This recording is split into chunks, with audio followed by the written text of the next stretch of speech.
મિત્રો, હું આપનો લોક સાહિત્યકાર તથા હાસ્ય કલાકાર નરેન્દ્રસિંહ વાઘેલા મારી યુટ્યુબ ચેનલ લોક સાહિત્ય ગુજરાતમાં આપ સૌનું હાર્દિક સ્વાગત કરું છું. મિત્રો હમણાં પતિ પત્ની એક લગ્નમાં જતા હતા કાર લઈને, અને બરોબર રસ્તાની માલે પર કાર પંક્ચર થઈ. કારને પંક્ચર પડ્યું, ત્યાં જ પત્નીએ કચકચ શરૂ કરી દીધી. હવા નહોતી પૂરીને, ટાયર જૂનું છે કે શું એ ચેક નથી કર્યું ને, સ્પેર વ્હીલ તો છે ને, તો પછી નીકળતા પહેલાં ટાયર ચેક ન કરી લેવાય.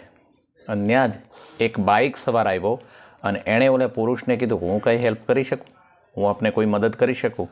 અને ઓલો ટાયર બદલતા એટલું બોલ્યો કે મારી ઘરવાળીને વાતું કરે એ જ મોટી મદદ છે, ત્યાં સુધીમાં હું ટાયર બદલી લઉં.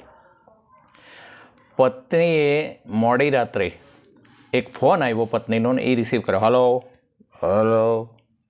તો પત્ની કે આજે તમે પી ગયા? નથી પીધો બાપા, ઓછું પીધું ખરું, પણ બે જ બેગ પીધા છે, બાકી બધું બરાબર છે. મેં તમને કીધું તો હું તમારી હારે આવું, તમે કંઈક ને કંઈક ગડબડ કરશો અને તમારા અવાજમાં ટેન્શન, ચિંતા લાગે. શું થયું છે? કાંઈ નથી થયું. ના કંઈક થયું લાગે છે.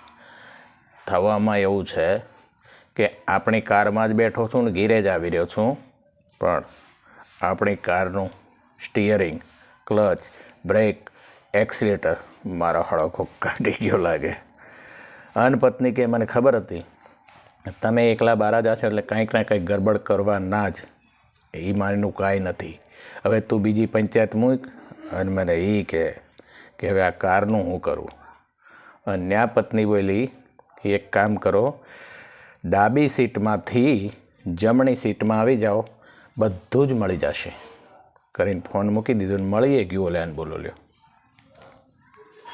રોજ સવારે 5 વાગે ઉઠી જાય, નિયમિત કસરત કરે, પોતાનો ઓરડો જાતે સાફ કરે, નિષ્ઠાપૂર્વક કામ કરે, શરાબને હાથ પણ ન લગાડે, હંમેશા નિયમિત રહે, રસોડામાં મદદ કરે, સમયસર જમી લે, રાત્રે રખડવા પણ ન જાય, હંમેશા નિયમિત રહે, રોજ પ્રભુ પ્રાર્થના કરે અને દરરોજ રાત્રે 9 વાગે સૂઈ જાય.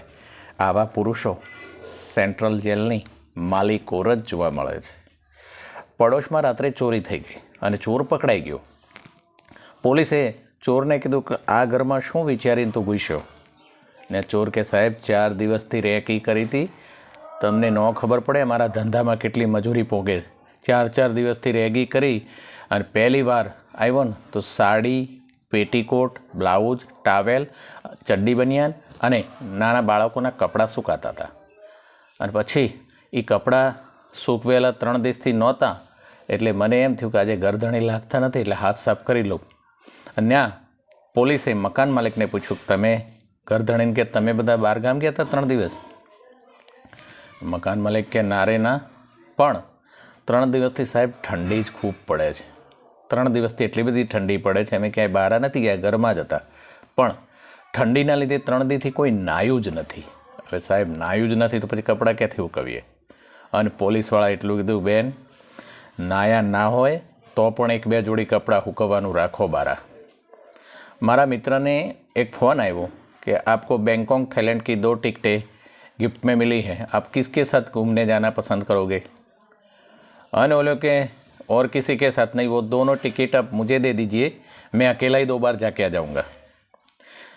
હવે એક જણાએ મને પ્રશ્ન કર્યો કે નારીને જો શક્તિ કહેવાય તો પતિને શું કહેવાય? તો મેં તો નારી શક્તિ, પતિ બિચારો સહન શક્તિ. પતિને આખી જિંદગી સહન જ કરવાનું હોય. અને બાળકો તો મેં તો યથાશક્તિ. હવે મને કે દંપતિ કેવી રીતે કહેવાતું હશે? તો મેં કીધું જેમાં પતિનો દમ નીકળી જાય એ દંપતિ. હવે એવું જ એક દંપતિ એક ગાર્ડનની માલિકોર હાથમાં હાથ નાખીને ફરી રહ્યું અને મોજ કરતા હતા, આનંદમાં હતા.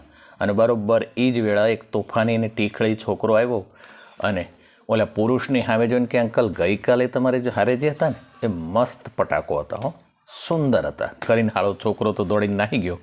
હવે છોકરો દિવાળી મૂકી અને દમ અને પતિ નોખું કરીને ભાગી ગયો. હવે 4 દિવસથી ભૂખ્યો એ પતિ એ બગીચામાં ઓલું દમ અને પતિ નોખું કરી ગયો ને એ છોકરાને ગોતી રહ્યો છે અને છોકરો મળતો નથી.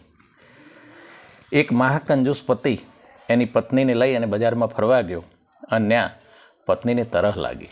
એટલે પત્નીએ કીધું કે મને તરહ ખૂબ લાગી છે, એક કામ કરો ને પેલા પાર્લર ઉપરથી પાણીની બોટલ લેતા હો ને. એટલે પતિ કે તારી પકોડી ખાવી છે અને રગડા પેટીસ ખાઈશ તું? પકોડી અને રગડા પેટીસ તું ખાઈશ? અને પત્ની રાજી બહુ થઈ ગઈ કે આ લ્યો મારા મનની વાત કરી દીધી તમે તો. મારા મોઢામાં પાણીના કોગળા છૂટવા માંડ્યા. તો કે બસ એ જ પી લે, હું પાણીની બોટલ લઈને હું ડૂબકી મારવી તરેમાં. નમસ્કાર મિત્રો, મારી આ જ શૈલી આપ સૌને પસંદ આવતી હોય ચોક્કસ મારી ચેનલને લાઈક, શેર અને સબસ્ક્રાઈબ કરશો મિત્રો. જય માતાજી, જય માતાજી.